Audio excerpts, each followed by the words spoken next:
I think she looked at me. You've pulled.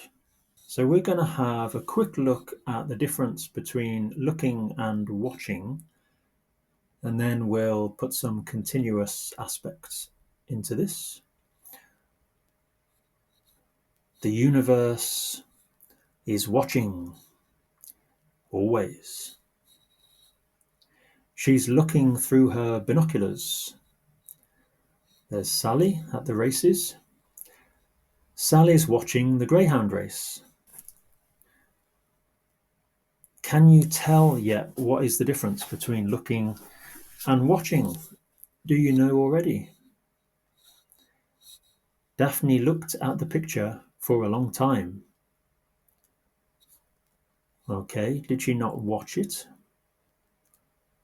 Why did she not watch it? The children watch television. Do they not look at it? So the difference is we watch things that move and change, whereas we look at things which don't move or change so much. Somebody sat still, we might look at them. We could also watch them. It's with an expectation that they might move or do something. I can remember my mother saying to me, "I'm watching you." So what she means is, don't do anything naughty. I will see if you do. So we use the continuous aspect whenever we want to show or emphasize that a period of time takes place for something to happen, like washing your hair, walking the dog, talking to your friend on the phone, playing a game. All these things take time. They don't happen in an instant, so they have to be continuous. And that's useful in a sentence because when you have a period of time, something else can come in and happen. And that's the interjection, which may or may not be a surprise. You could be walking through the woods when a bear jumps on your back. That would be a surprise.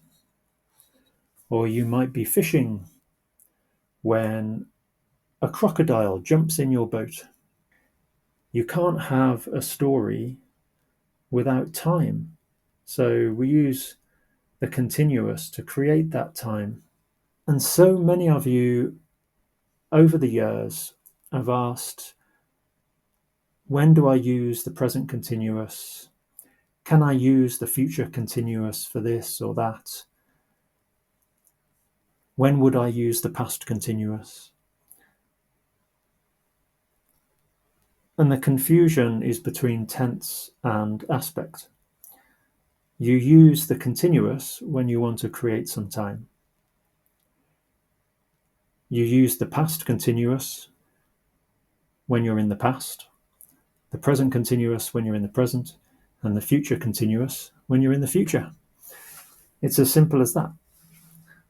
So use the continuous to create a period of time, and then if you're in the past, it'll be the past continuous that you use.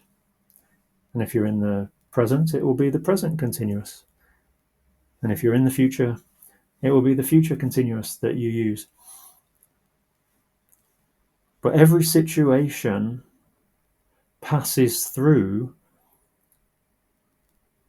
each tense. Nothing can exist in the present without also existing in the past afterwards. And anything in the present must have been in the future before that. So this idea that we use the present, future, and past continuous for different things is silly when you think about how every situation must go through future, present, and past.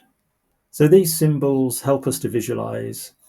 The yellow arrows are a period of time, and the red arrows show things, an interjection or surprise or shock or whatever it might be coming in. The continuous aspect. So then we just need to learn how to say it and write it in the three tenses: past, present, and future. The kids were watching TV when Grandma called them from the kitchen. Jack and Jill are watching a cartoon when they hear Grandma calling them.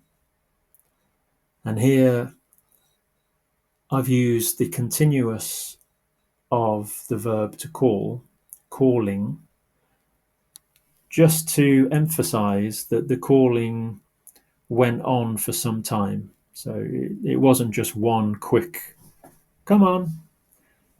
You know what kids are like when they're in front of the TV. We say they're glued to the TV. So you might have to call them a few times, several times, maybe many times.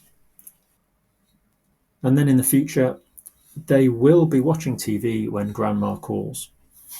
I want to get you past this idea that we use the present continuous for some things and the past continuous for something else and the future continuous for different situations. No.